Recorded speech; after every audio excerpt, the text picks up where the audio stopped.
قالت إني أعوذ بالرحمن منك إن كنت تقيا. நீங்கள் இறையச்சம் உள்ளவராக இருந்தால் ரஹ்மான் ஆகிய அல்லாஹ்வை கொண்டு உங்களை விட்டும் நான் பாதுகாப்பு தேடுகிறேன் என்று அவர் கூறினார். அன்பிற்குரிய அல்லாஹ்வின் நல்லடியார்களே, மரியம் சூராவின் 18வது வசனமாக இந்த வசனம் இருக்கின்றது.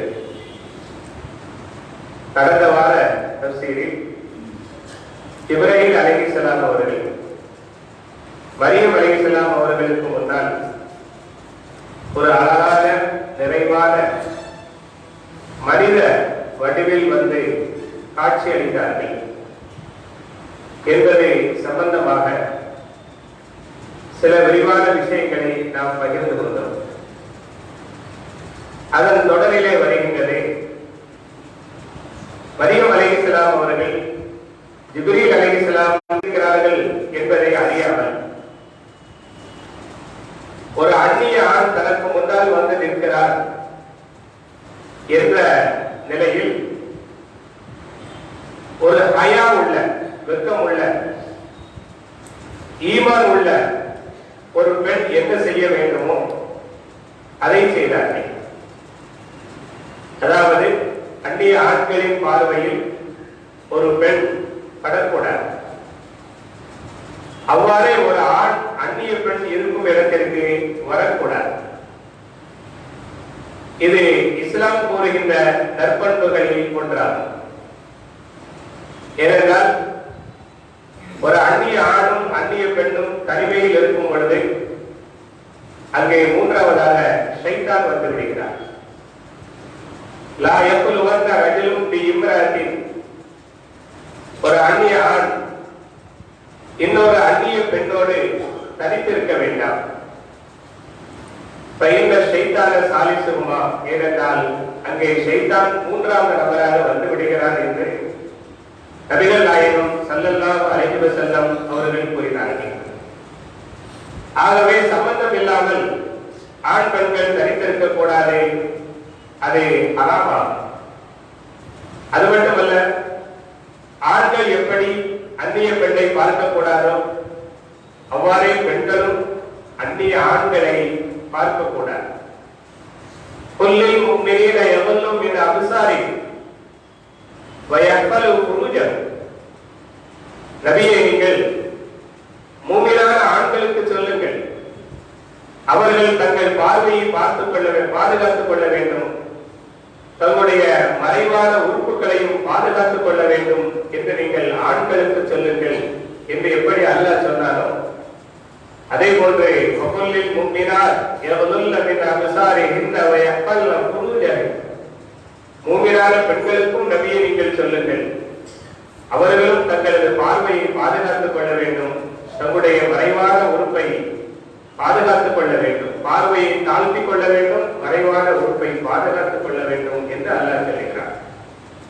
கற்பு நெறியை பெண்கள் எவ்வாறு பாதுகாக்க வேண்டுமோ அவ்வாறே ஆண்களும் பாதுகாக்க வேண்டும். அதுதான் இஸ்லாம் சொல்லும் சட்டமாகும். பெண்கள் மட்டும் உத்தமியாக, பத்தினியாக, நல்லொழுக்கம் உள்ள பெண்ணாக இருந்தால் போதும், ஆண்கள் எப்படி வேண்டுமானாலும் இருக்கலாம் என்பது இஸ்லாத்தில் கிடையாது. உலக நடைமுறையில் பெண்கள் ஒழுக்கமாக இருக்க வேண்டும், பெண்கள் பத்தினியாக இருக்க வேண்டும், பெண்கள் உத்தமியாக இருக்க வேண்டும், அவர்களே கற்பு நெறி உள்ளவராக இருக்க வேண்டும் என்று சொல்லப்படுகின்ற இந்த சொல்லப்பட்டால் அவர் ஆம்பளை, எப்படி வேண்டுமானாலும் இருப்பார். நீ பெண், நீ இப்படித்தான் இருக்க வேண்டும் என்று உலகத்தில் சொல்லப்படுவதை நாம் பார்க்கிறோம். ஆனால் இஸ்லாத்தில் அப்படி சொல்லப்படவில்லை.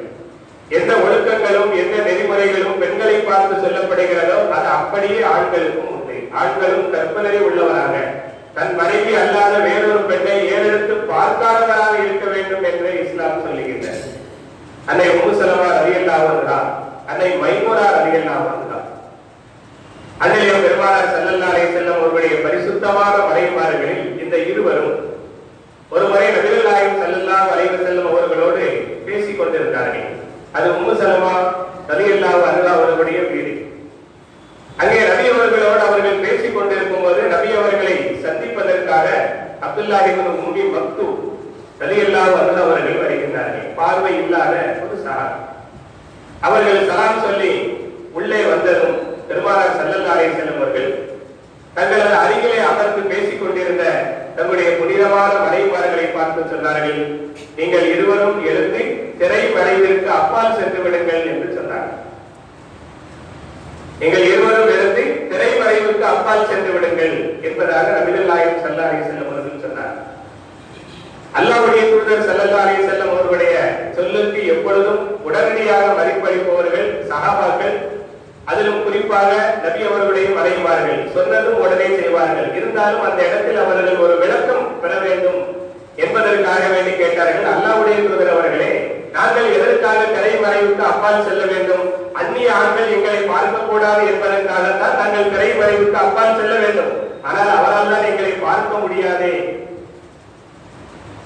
அவரால் தான் எங்களை பார்க்க முடியாது, பிறகு எதற்காக வேண்டி நாங்கள் திரை மறைவுக்கு அப்பால் செல்ல வேண்டும் என்று ஒரு கேள்வியை முன்வைத்தார். ஒரு நபிகள் நாயகம் ஸல்லல்லாஹு அலைஹி வஸல்லம் அவர்கள் சொன்னார்கள், அவ் முக்கியவாதி அன்துமா, நீங்கள் இருவரும் குருடிகளா? அவர் குருடர், அவர் பார்வை இல்லாதவர், அவரால் உங்களை பார்க்க முடியாது என்பது உண்மைதான். ஆனால் நீங்கள் இருவரும் பார்வையற்றவர்களா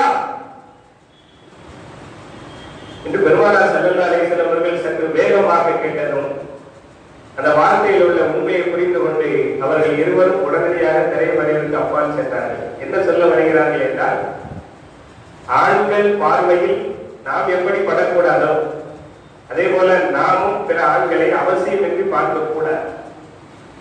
அதனால் நீங்கள் அவரை பார்க்கிறீர்கள், அவர் ஒரு அந்நியர், அது உங்களுக்கும் கூடாது. அல்லாஹ் சொன்ன ஆயத்தின் பிரகாரம் பார்வையை தாழ்த்திக் கொள்ளுங்கள் என்ற இடத்திற்கு நீங்களும் வருகிறீர்கள். ஆகையால் அவரால் உங்களை பார்க்க முடியாது என்றாலும் நீங்கள் அவரை என்பதற்காக உங்களை நான் திரைமறைவிற்கு அப்பால் செல்ல சொல்கிறேன் என்று நபிகள் நாயகம் ஸல்லல்லாஹு அலைஹி வஸல்லம் அவர்கள் சொன்ன அந்த விளக்கத்தை வைத்து பார்க்கும் பொழுது இன்றைய கால சூழல் எப்படி இருக்கிறது? அன்பிற்குரிய அல்லாஹ்வின் நல்லடியார்களே, பெண்களுடைய கௌரவம், மரியாதை, கண்ணியத்தை இஸ்லாம் மிக உயர்ந்த இடத்தில் வைத்து பார்க்க, அவர்கள் பிறந்ததுமே அவர்களை உயிரோடு புதைக்கின்ற அந்த அறியாமை காலத்தினுடைய அநியாயங்களையும் கொடுமைகளையும் மாற்றி அமைத்து, அவர்கள் பிறந்ததுமே ஒரு இழிவு நம்மை ஒட்டிக்கொண்டது என்று நினைக்கின்ற மனிதனுடைய மனோநிலையை மாற்றி அமைத்து, அவர்கள் பிறந்ததுமே இந்த குழந்தைக்கு தந்தை நான் எப்படி வெளியில் சொல்வது என்று தயங்குகின்ற மனோநிலையை மாற்றி அமைத்து, பிறந்தது பெண் குழந்தையா அது மகிழ்ச்சிக்குரிய செய்தி, பிறந்தது பெண் குழந்தையா அது நம்முடைய வாழ்வின் ரிசுக்கை அபிவிருத்தியாக்கக்கூடிய பரக்கத் என்று புஷ்ரா என்றும் பரக்கத் என்றும் பெருமானார் ஸல்லல்லாஹு அலைஹி வஸல்லம் பெண் குழந்தை பிறந்ததும் முதலிலே மகிழ்ச்சி அடைய வேண்டும், அவன் சந்தோஷப்பட வேண்டும். சந்தோஷமாக சொல்லுங்கள், எனக்கு குழந்தை பெண் குழந்தை பிறந்திருக்கிறது என்று நபிகள் நாயகம் ஸல்லல்லாஹு அலைஹி வஸல்லம் அந்த மனோநிலையை மாற்றி அமைத்தார். பிறந்ததிலிருந்து அந்த பெண்ணை உயர்ந்த இடத்தை நோக்கி நபி அவர்கள் கொண்டு செல்கிறார்கள். உயர்ந்த பார்வையால், கண்ணியமான பார்வையால் பெண்கள் பார்க்கப்பட வேண்டும் என்பதை நபி அவர்கள் கொண்டு வருகிறார்கள். அப்படி கொண்டு வந்துதான் அவர்களை உச்சத்தில் வைக்கிறார். ஆகையால் அந்த பெண்கள் தங்களுடைய மரியாதை, தங்களுடைய கௌரவம், தங்களுடைய கண்ணியம் எல்லாவற்றிலும் சிறந்தவர்களாக இருக்க வேண்டும் என்பதற்காகத்தான் இந்த சட்ட திட்டங்கள் அனைத்தையும் அல்லாஹ்வின் மூலமாக நமக்கு அவர்கள் எடுத்து காண்பித்தார்கள். எனவே நபி அவர்கள் ஒரு முறை சஹாபாக்களை பார்த்து கேட்டார்கள், ஐயு ஷையின் கைருல் லில் மராத்தி, ஒரு பெண்ணுக்கு சிறப்பு எதில் இருக்கிறது என்று கேட்டார். பெண்ணின் பெருமை, பெண்ணின் மரியாதை, பெண்ணின் கௌரவம், பெண்ணின் சிறப்பு என்று எது வேண்டுமானாலும் அர்த்தம் வைக்கலாம். ஒரு பெண்ணின் சிறப்பு, உயர்வு, மரியாதை, கௌரவம் எது இருக்கிறது? ஒரு பெண் எப்படி நடந்து கொண்டால் அவள் பெருமைப்பட முடியும், அவள் கௌரவப்பட முடியும், அவள் கண்ணியம் பெற முடியும், சிறப்படைய முடியும்? சஹாபாக்களிடத்தில் கேட்டார். எப்படி பதில் சொல்வது? எல்லோரும் மௌனமாக இருந்தார்கள். யாராவது ஒருவர் சொல்ல வேண்டும் என்று நபி அவர்கள் எதிர்பார்த்து அவர்களும் மௌனமாகவே இருந்தார்கள் பதில் சொல்வதை விட்டு. அங்கிருந்து அலி ரலியல்லாஹு அன்ஹு அவர்கள் உடனடியாக எழுந்து தங்களது இல்லத்திற்கு சென்று தங்களுடைய மனைவியான பாத்திமா ரலியல்லாஹு அன்ஹா அவர்களிடத்திலே சென்று, அண்ணல் என் பெருமானார் ஸல்லல்லாஹு அலைஹி வஸல்லம் கேட்ட கேள்வி இது, இதற்கு யாரும் பதில் சொல்ல முடியவில்லை. நபி அவர்கள் பதிலை எதிர்பார்த்து மௌனமாக இருக்கிறார்கள். உங்களால் நீங்கள் சொல்லலாமே என்று கேட்க கண்மணி பாத்திமா ரலியல்லாஹு அன்ஹா அவர்கள் தயக்கம் இல்லாமல் தாமதம் இல்லாமல் உடனடியாக பதில் சொன்னார்கள்.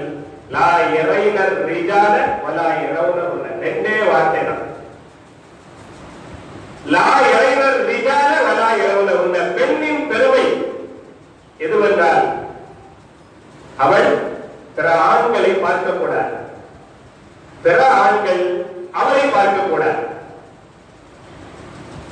இந்த வகையில் தன்னை கட்டுக்கோப்பாக ஒழுக்கமாக அமைத்துக் கொண்டு வாழ்ந்தால் அந்த வாழ்வில் தான் அவளுக்கான பெருமையும் மரியாதையும் கௌரவம் இருக்கிறது என்று நபிகள் நாயகம் ஸல்லல்லாஹு அலைஹி வஸல்லம் உடைய மகள் பாத்திமா ரலியல்லாஹு அன்ஹா அவர்கள் பதிலளித்தார்கள். இந்த பதிலை எடுத்துக்கொண்டு அலி ரலியல்லாஹு அன்ஹு அவர்கள் அருமை நாயகம் ஸல்லல்லாஹு அலைஹி வஸல்லம் உடைய சபைக்கு வருகிறார்கள். அந்த சபை நீடித்திருக்கிறது. அதுவரை வந்து விடையை சொன்னார்கள்.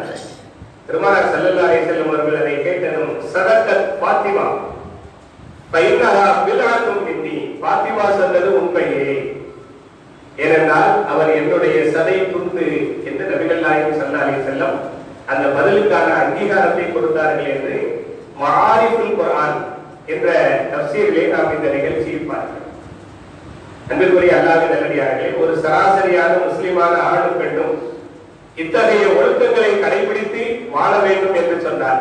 சாதாரணமான முஸ்லிம் பெண், சாதாரணமான முஸ்லிம் ஆண் இப்படித்தான் இருக்க வேண்டும் என்று இஸ்லாம் சொல்லுகிறது என்றால், ஒரு பாரம்பரியமான குடும்பத்தில் பிறந்து பெண்களுக்கே முன்மாதிரியாக திகழ்கின்றவர் என்ற இடத்தில் இருந்ததால் மதுக்குறிப்பில் கிதாபி மரியம், அருள்மறையில் சொல்லப்பட்ட மரியமை பற்றி நீங்கள் நினைத்து பாருங்கள் என்று அல்லாஹ்வே எடுத்து சொல்லுகின்ற அளவிற்கு ஒரு முன்மாதிரியாக திகழ்கின்ற மரியம் அலைஹிஸ்ஸலாம் அவர்கள் எப்படிப்பட்ட ஒரு பேணுதலோடு இருப்பார்கள்.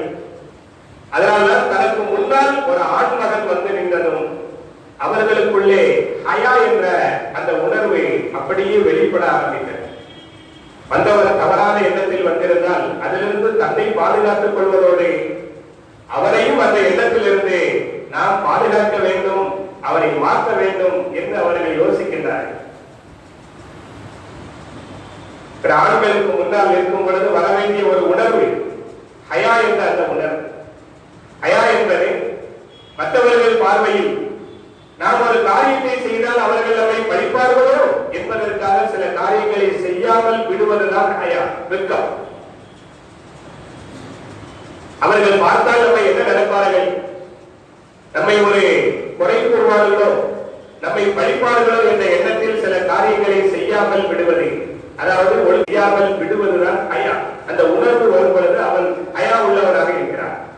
இது எல்லா மனிதனிடத்திலும் இருக்கும். மனிதனாக இருந்தால் அந்த ஹயாவுடைய உணர்வு உள்ளவனாக இருப்பார். அதை தாண்டி அவன் மீறி செய்தால், யார் பார்த்தால் எனக்கென்ன என்று மீறி செய்தால் மனுஷனாக அவன் ஒரு மாடு என்பதாக சொல்ல ஆரம்பித்து விடுவார்கள். அதாவது ஒரு மூமின் இந்த ஹயாவுடைய உணர்வை தனக்குள்ளே வைத்திருப்பதோடு இதை தாண்டி ஈமானுடைய ஹயா என்ற அந்த உணர்வுக்குள்ளே வர வேண்டும். அந்த ஈமானுடைய ஹயா என்றால் அது என்ன தெரியுமா? அல்லாஹ் எதை தடுத்தானோ அதிலிருந்து நாம் விலகி இருக்க வேண்டும்.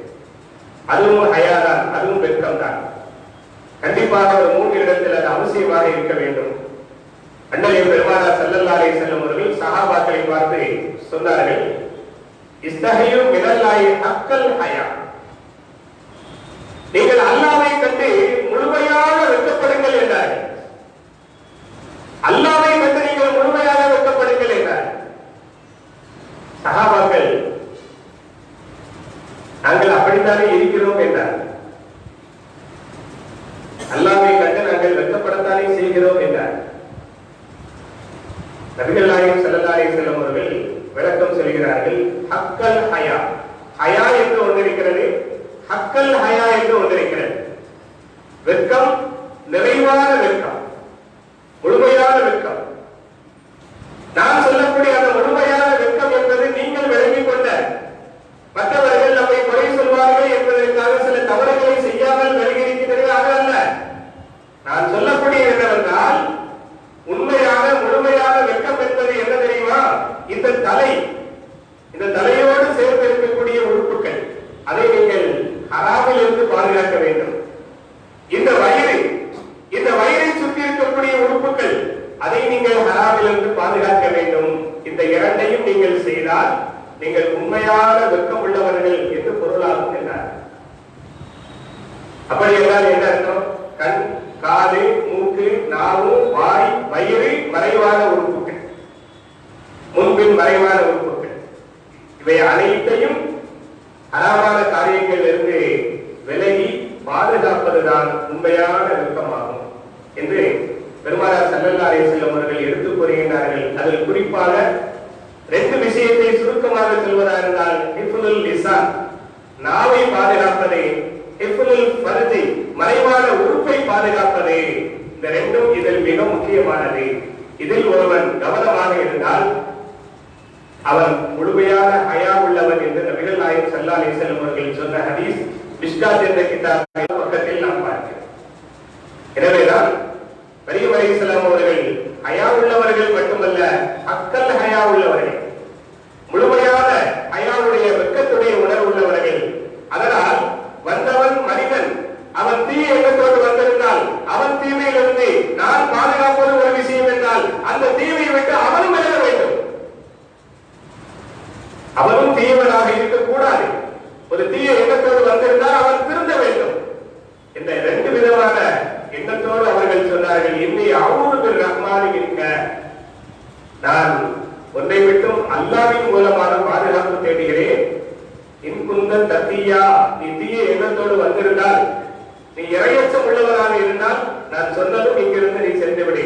ரஹ்மானை பயப்படு, நான் ரஹ்மானை உனக்கு முன்னால் வைக்கின்றேன் என்று மரியம் அலைஹிஸ்ஸலாம் அவர்கள் ரஹ்மான் என்ற வார்த்தையை சொல்கிறார்கள்.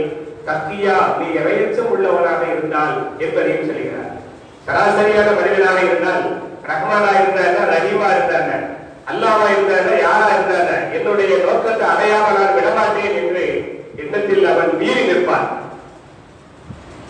ஆனா அவன் இறையச்சம் உள்ளவனாக இருந்தா அல்லாஹ்வுடைய பெயரை கேட்டதும் அவனுக்குள்ள ஒரு பய உணர்வு வந்தது. ஷைத்தானுடைய தூண்டுதலால் அவன் ஏதோ ஒரு சிந்தனையில் வந்திருந்தாலும் அல்லாஹ்ங்கிற அந்த வார்த்தையை கேட்டதும் அவன் பாவத்தை விட்டு விலகக்கூடியவனாக ஆகிவிடுவான். எனவேதான் மரியம் அலைஹிஸ்ஸலாம் அவர்கள் இன்குந்த தக்கியா, நீ இறையச்சம் உள்ளவராக இருந்தால் என்ற அந்த வார்த்தையை அவர்கள் அங்கே பயன்படுத்துகின்றார்கள் என்று நமக்கு அறிஞர்கள் சொல்லி காட்டுகின்றார். அன்புக்குரிய அல்லாஹ்வின் நல்லடியார்களே, அல்லாஹ்வை பயந்த ஒருவருடைய வாழ்வில் பாவ செயல்களும் மானக்கேடான செயல்களும் ஒருபொழுதும் இடம்பெற. தக்வா என்ற அந்த மூல வார்த்தையிலிருந்து வருகின்ற வார்த்தை தான் தக்கியா. நீ தக்குவா உள்ளவனாக இருந்தால் நான் அல்லாஹ்வை உனக்கு முன்னால் ஞாபகப்படுத்துகிறேன், நீ விலகி சென்று விடு என்று அவர்கள் சொல்லுகிறார்கள். இதற்குரிய அல்லாஹ்வின் நல்லடியார்களே, பாவத்தின் சூழல் மனிதனை சுத்தி சுத்தி மீண்டும் மீண்டும் கடலில் இருந்து அலை அடிப்பதை போல பாவத்தின் சூழல்களும் சிந்தனைகளும் மனிதனை மாறி மாறி அடித்துக் கொண்டே இருக்கிறது. அவரை எப்படியாவது பாவத்துக்குள்ளே தள்ள வேண்டும். அவருடைய ஹவா என்ற மனோயிச்சை, அவருடைய நஃப்ஸ் என்ற உணர்வு, ஷைத்தான் என்று 3 முனைப்பில் இருந்து அவரை தீட்டும் பொழுது சாதாரணமான மனிதன் எளிதாக அதில் விழுந்து விடுவான். ஆனால் இறையச்சம் உள்ளவனாக இருந்தால் அவரிடத்தில் இப்லீஸும் தோற்று விடுவான். தக்வா உள்ளவன் இப்லீஸாக இருந்தாலும், ஹவாவாக இருந்தாலும், நஃப்ஸாக இருந்தாலும் எல்லோரும் தோற்று விடுவார். அதனால்தான் மரியம் அலைஹிஸ்ஸலாம் அவர்கள் அந்த இன்குந்த தக்கியா, நீ இறையச்சம் உள்ளவராக இருந்தார். வரலாற்றிலே நாம் ஒரு செய்தியை பார்க்கிறோம். சுலைமான் இப்னு யஸார் ரஹ்மத்துல்லாஹி அலைஹி தாபியீன்களில் ஒருவர், சஹாபாக்களுக்கு அடுத்து வந்த காலத்தை சார்ந்த தாபியீன்களில் ஒருவர். அதை மைமூனா ரலியல்லாஹு அன்ஹா அவர்களால் விடுதலை செய்யப்பட்டவர். மிகச்சிறந்த மார்க்க அறிஞர், மிக்க பேறுதலும் பயபக்தி உடையவர்கள். அதே நேரத்தில் அவருடைய உள்ளம் எப்படி ஈமானால் இறையத்தால் ஒளிமயமாக இருந்ததோ அதே போன்று அவருடைய உடலும் முகமும் அழகாக இருக்கும். ரொம்ப பார்ப்பதற்கு லட்சணமான அழகு உள்ளவராகவும் இருந்தார். ஒரு நாள் மதீனா முனவராவில் இருந்து, அவர்கள் மதீனாவை சார்ந்தவர்கள், மதீனாவிலிருந்து மக்காவை நோக்கி புறப்பட்டு பயணம் செல்கின்றார்கள். வழியில் அபுவா என்று சொல்லக்கூடிய ஒரு இடத்திலே அவர்கள் ஓய்வுக்காக வேண்டி தங்குகின்றார்கள். ஒரு கூடாரம் அடித்து சிறிது நேரம் ஓய்வெடுத்து விட்டு செல்லலாம் என்பதற்காக தங்குகின்றார்கள். கூடாரம் அடித்து அவர்களை அங்கே அமர வைத்து விட்டு அவர்களுடைய அடிமை உணவுப் பொருளை வாங்குவதற்காக வெளியே சென்று விட்டார். சுலைமான் பின் யஸார் ரஹ்மத்துல்லாஹி அலைஹி அவர்கள் தன்னுடைய கூடாரத்திலே அமர்ந்திருக்கும் பொழுது அதற்கு எதிரே ஒரு சிறிய மலைக்குன்றில் ஒரு பெண்மணி வசிக்கிறார். அவரது பார்வையில் இவர்களுடைய முகம் படுகிறது. இந்த முகத்தை பார்த்ததுமே அந்த பெண்ணு ஒரு நிமிஷம் தன்னை மறந்து ஒரு விதமான உணர்வுக்கு ஆளாகிவிடுகிறது. சில பெண்களை பார்த்தால் சில ஆண்களுக்கு எந்த உணர்வு திடீரென்று ஏற்படுமோ அதுபோன்று இந்த ஆடை இந்த அழகு முகத்தை பார்த்ததும் அந்த பெண்ணுடைய உள்ளத்தில் ஒரு உணர்வு ஏற்படுகிறது. அந்த உணர்வால் உந்தப்பட்டு அவரை அடைந்து விட வேண்டும் என்ற வெறியோடு அவரை தேடி வருகிறது. கூடாரத்திற்கு அருகிலே வந்து நின்று சுலைமான் பின் யஸார் ரஹ்மத்துல்லாஹி அலைஹி அவர்களை பார்த்து, உங்களை நீங்கள் எனக்கு தர வேண்டும் என்பதாக வேண்டுகோள் வைக்கிறது. அவர்கள் நினைத்தார்கள், நம்ம தெரியாம என்ன கேட்கணுங்கிறத தெரியாம கேட்குதோ அது தகவலி, உங்களை எனக்கு நீங்கள் தருவீர்களா, அன்பளிப்பாக தருவீர்களா என்று கேட்கிறது. கேட்க தெரியாம கேட்குதோ அப்படின்னு நினைச்சுக்கிட்டு தன் கையில இருந்த கொஞ்சம் பொருளை எடுத்து வைத்துக் கொள்ளுங்கள் என்பதாக, காசு பணம் தான் கேட்குதோ அப்படிங்கிற எண்ணத்துல அதை எடுத்து கொடுக்கும்போது அந்த அம்மா சொல்லிச்சாங்க, எங்களுக்கு காசு பணம் வேண்டாம், நீங்க தான் வேணும், என்னை என்ன செய்ய போகிறாய் அப்படின்னு கேட்டார். ஒரு கணவனுக்காகத்தான் நான் உங்களை அழைக்கிறேன், எனவே உங்களை எனக்கு தாருங்கள் அப்படின்னு கேட்டதும் சுலைமான் பின் யஸார் ரஹ்மத்துல்லாஹி அலைஹி அப்படியே ரெண்டு கைகளை விரிச்சு தன் முகத்தை அப்படியே வச்சு குளிச்சுக்கிட்டு தேர்வி தேர்வி அழ ஆரம்பிச்சு. அழுகை என்றால் அப்படி ஒரு அழுகை, சாதாரண அழுகை இல்லை, தேர்வி தேர்வி அழுதார்கள், கடுமையாக அழுதார்கள். அந்த அழுகை அது உள்ளத்திலிருந்து அல்லாஹ்வுடைய பயத்தால் வந்து கண்கள் வழியாக கண்ணீரால் வருகின்ற ஒரு உண்மையான அழுகை. நபிகள் நாயகம் ஸல்லல்லாஹு அலைஹி வஸல்லம் அவர்கள் சொல்கிறார்கள், அல்லாஹ்வுடைய அர்ஷின் கீழ் இடம்பெறக்கூடிய 7 வகையான நபர்கள் ஒரு மனிதர், ரஜுலுன் தாத்துஹு இம்ராத்துன் ராத்து ஹஸபின் வ ஜமாலின் ஃபகால இன்னி அகாஃபுல்லாஹ், அழகும் சௌந்தரியம் நிறைந்த ஒரு பெண் ஒருவரை அழைக்கிறது தவறு செய்வதற்காக, வாய்ப்பும் சூழலும் சாதகமாக இருக்கின்ற அந்த நேரத்தில் அதற்கு உடன்படாமல் நான் அல்லாஹ்வை பயப்படுகிறேன் என்று சொல்லி அந்த பாவத்திலிருந்து விலகி இருந்தால் அல்லாஹ்வுடைய அர்ஷுடைய நிழல் கிடைக்கும் என்று சொன்னார்களே, அந்த ஹதீஸுடைய உந்துதல் அவருக்குள்ளே வந்து என்ன செய்வது என்று தெரியாமல் இப்படி ஒரு சூழலா எனக்கு, அவர்கள் கைகளை வைத்து அப்படியே தேம்பி தேம்பி ஆனார். அவருடைய உண்மையான அழுகை அந்த பெண்ணுக்குள்ளே ஒரு விதமான அச்சத்தை, ஒரு ஹயா இருக்க, சில சமயங்கள் வெட்கப்படும், என்ன நான் இப்படி கேட்டுட்டேன் அப்படின்ட்டு அது மாதிரி வெட்கப்பட்டு அந்த இடத்தை விட்டு வேகமாக அந்த பெண்ணு வெளியேறிவிட்டது. பச்சை கையை அப்படியே தலையை வச்சு அழுதுகிட்டே இருந்தாங்களே தவிர அந்த பொண்ணு போயிருச்சா இருக்கா எதையுமே பார்க்கல. நீண்ட நேரத்துக்கு பிறகு கடைக்கு போன அந்த அடிமை திரும்பி வந்து பார்க்கிறார், நிஜமாக அழுது கொண்டிருக்கிறார். அவருக்கு சலாம் சொல்லி தட்டி, என்ன நடந்தது, ஏன் அழுகிறீர்கள் அப்படின்னு கேட்கும்போது அப்பதான் தலையை உயர்த்தி பார்க்காங்க, கண்கள்லாம் அப்படியே அழுது கண்ணும் வீங்கி போயிடுச்சு. எப்படி அழுதுப்பார்கள் என்று நாம் யோசித்து பார்த்தோம். நம்ம வாழ்க்கையில அப்படி அழுதுறதுக்கான ஒரு வாய்ப்பே கிடைக்காது. இதையே இழந்ததுக்காண்டி அழுகிறோம், யாரோ இறந்ததுக்காண்டி அழுகிறோம். ஆனா அல்லாஹ்வுடைய அச்சத்தால் அழுகின்ற ஒரு வாய்ப்பும் நமக்கு கிடைக்காமலே போய்கொண்டிருக்கிறது. ஒரு துரதிஷ்டமான ஒரு சூழ்நிலையை நாம் வாழ்ந்து கொண்டிருக்கிறோம். என்ன நடந்துச்சு அப்படின்னு கேட்கும்போது சுலைமான் பின் யஸார் தன்னை சமாளித்துக் கொண்டு நடந்ததையே நம்ம அவர்கிட்ட சொல்லணும். அதனால ஒரு பெண்ணுக்கு ஒரு அசிங்கம் ஏற்படக்கூடாது அப்படிங்கிற ஒரு நல்ல எண்ணத்துல ஒண்ணு இல்லை, என்னுடைய பிள்ளைகளை நினைச்சு பார்த்தேன், பிள்ளைங்க ஞாபகம் வந்துருச்சு. அவர் சொன்னாரு, 2 நாளைக்கு முன்னாடி பிள்ளைங்க ஞாபகம் வரும்போது உங்களுக்கு இல்ல ஏதோ ஒன்று நடந்திருக்குது. சொன்ன உடனே நடந்த சம்பவத்தை சொன்ன உடனே அதை கேட்டு அவன் அழ ஆரம்பிச்சான். வேலைக்காரர் ஒரு அடிமை, அவர் ஏன் அழகும் என்றால் பூவுடன் சேர்ந்த நாரும் மணக்கும் சொல்லுவாங்க. அதே போல நல்லவர்களோடு சேர்ந்தால் எல்லாரும் நல்லவர்களாக மாறுவார். அத்தர் வியாபாரிக்கு அருகில் நட்பை வைத்துக் கொண்டார் நாமும் பணப்போம் என்று நபியவர்கள் சொன்னதை போல அந்த நல்ல பண்புகளும் நல்ல இறையற்ற உணர்வும் அவருக்குள்ளேயும் வந்துச்சு. சுலைமான் எஸ்ஆர் ரஹ்மத்துல்லாஹி கேட்டாங்களா, நீ எப்பா இருந்த, உனக்கு என்ன நடந்துச்சுன்னு கேட்டாங்க. அவங்க சொன்னாங்க, நான் வெளியில போயிட்டேன், நீங்க இருக்கும்போது அந்த பொண்ணு வந்துச்சு. ஆனா நீங்க வெளியில போய் நான் இருக்கும்போது வந்திருந்தா அந்த வலையில் நான் விழுந்திருப்பேனோ என்று நினைத்தார்கள். அப்படிப்பட்ட பாவத்தில் இருந்து என்னை பாதுகாத்துக் கொள்ளக்கூடிய பக்குவமற்றவராக நான் இருக்கிறேனே, ஒருவேளை அப்படி இருந்திருந்தால் நான் பாவத்தில் விழுந்திருப்பேனோ, அல்லாஹ் என்னை பாதுகாத்தான் என்று அவர் அதை நினைத்து 2 பேரும் சேர்ந்து கொஞ்ச நேரம் அழுதார்கள் என்று வரலாறு சொல்கிறார். பிறகு அங்கிருந்து புறப்பட்டு அவர்கள் மக்காவுக்கு வந்து காபத்துல்லாம தவாப் செஞ்சுட்டு உம்ராவுடைய அமல்களான சஹீ மற்ற காரியங்கள் எல்லாம் செஞ்சுட்டு இந்த ஹிஜ்ர் என்ற பகுதி, ஹத்தீம் இருக்கிறார் இல்லையா, அரை வட்ட வடிவம், அந்த ஹிஜ்ர் என்ற பகுதியில வந்து தன்னுடைய மேலாடை போர்வை அதை அப்படியே தன்னை முழுசா மூடி முட்டுக்கால்கள் ரெண்டையும் கட்டிக்கிட்டு தலைய அந்த முட்டுக்கால்ல அப்படியே குனிஞ்சி கொஞ்ச நேரம் உட்கார்ந்துருந்தார். பெரும்பாலும் அரபர்கள் வந்து நம்மள மாதிரி சம்பளம் போட்டு உட்கார்ந்த பழக்கம் இருக்கார். கால்கள் ரெண்டையும் அப்படியே கட்டி இந்த போர்வையால நல்லா மூடி உட்கார்ந்துருந்தார்.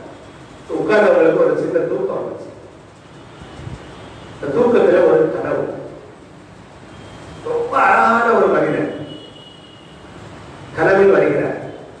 ரொம்ப அழகானவர்னா யாரு? ரொம்ப அழகானவர்கள் யாரு? யூசுப் அலைஹிஸ்ஸலாம். ரொம்ப அழகான அந்த மனிதர் வந்து கனவுல சுலைமான் இப்னு யஸார் ரஹ்மத்துல்லாஹி அலைஹி அவர்களுக்கு முன்னால் வந்து நிற்கிறார். இவங்க கேட்டாங்க, நீங்க யாரு? அத யூசுப் இப்னு யாக்கூப், நான் யாக்கூபுடைய மகன் யூசுப் அலைஹிஸ்ஸலாம். இந்த இவங்க தெளிவுபடுத்துறதுக்காண்டி யூசுப் சித்திக், அல்லாஹ் சித்திக் என்று வர்ணிக்கிறாரே அந்த யூசுஃபா நீங்கள்? அதே அந்த சித்திக் என்ற வார்த்தை கேட்கிறாங்கன்னா சித்திகா மரியம் அலைஹிஸ்ஸலாம் நான் முன்னால சொன்னோம்.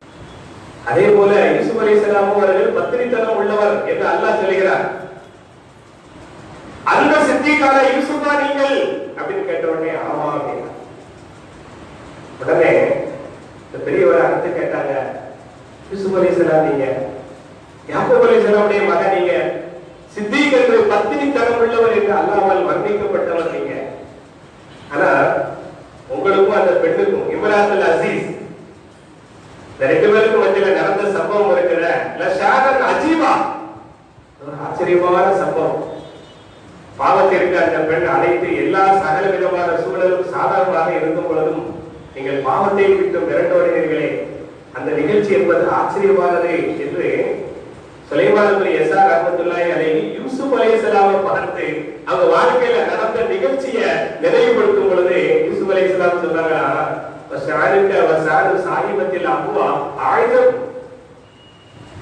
என்னுடைய அந்த பெண்ணுடைய சம்பவம் ஆச்சரியமானது என்றால் உங்களுடைய அந்த பெண்ணுடைய சம்பவம் மிக ஆச்சரியமானது என்று யூசுப் அலைஹிஸ்ஸலாம் அவர்கள் சொன்னார்கள் என்று அந்த கனவில் உள்ள அந்த சம்பவத்தோடு இந்த நிகழ்ச்சியை தலீலுஸ் சாயிலின் என்ற கிதாபில மிக விரிவாக எடுத்துச் சொல்கிறார்கள். 116வது பக்கத்திலே இந்த நிகழ்ச்சியை பார்க்கிறேன். அன்புக்குரிய அல்லாஹ்வின் நல்லடியார்களே, அல்லாஹ்வுடைய அச்சமும் மார்க்க ஞானமும் ஒருங்கே கூடியிருக்கும் பொழுது பாவத்தில் இருந்து நிச்சயமாக விலகி இருப்பார்கள். யூசுப் அலைஹிஸ்ஸலாம் வாழ்க்கையில நடந்த மாதிரி ஒரு நிகழ்ச்சி இவருடைய வாழ்க்கையில நடந்ததுனால அல்லாஹ் தஆலா இவர்கள் யூசுப் அலைஹிஸ்ஸலாம் பாதுகாப்பாக தன்னை ஆக்கி கொண்டதை போல இவரும் தன்னை பாதுகாத்துக் கொண்டதனால அந்த யூசுப் அலைஹிஸ்ஸலாமையே வர சொல்லி அவர்களை பாராட்டுவதோடு அவர்களை கௌரவப்படுத்தி இந்த உலகம் உள்ளவரை சுலைமான் இப்னு யஸார் போன்ற பத்தினிகள் உத்தமர்கள் இந்த உம்மத்தில் இருக்கிறார்கள். இறையச்சம் தான், மார்க்க ஞானம் தான் அவர்களை வழிநடத்துகிறது என்பதற்கு ஒரு எடுத்துக்காட்டாக அல்லாஹ் சம்பவத்தை ஆக்கியிருக்கிறார். முகமது பின் சீரின் ரஹ்மத்துல்லாஹி அலைஹி சம்பவமும் இதே போன்றுதான். அவர் ஒரு பெண் தன்னை அழைத்த நேரத்தில் தன்னை நாசுக்கான முறையில் அங்கிருந்து தப்பித்து வெளியே சென்றார். விரிவான சம்பவம் எனக்கு நேரம் பொழுது சொல்லுவார்.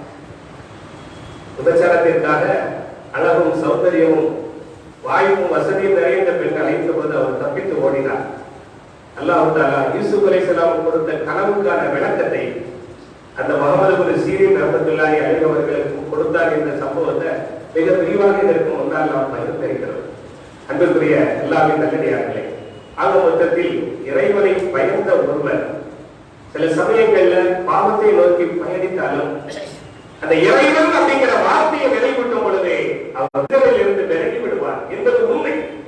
அதனால்தான் மரியம் அலைஹிஸ்ஸலாம் அவர்கள் தனக்கு முன்னால் வந்து நிற்பவர் ஒரு சராசரி மனிதன்.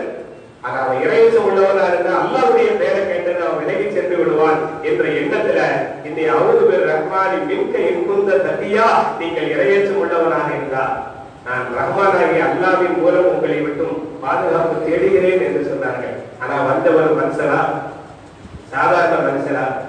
அவர் யார்? அவர் ஜிப்ரீல் அலைஹிஸ்ஸலாம். எதற்காக வந்தார்? இன்ஷா அல்லாஹ் வரக்கூடிய வாரத்தில் அதை பற்றி விரிவாக நாம் பகிர்ந்து கொள்வோம்.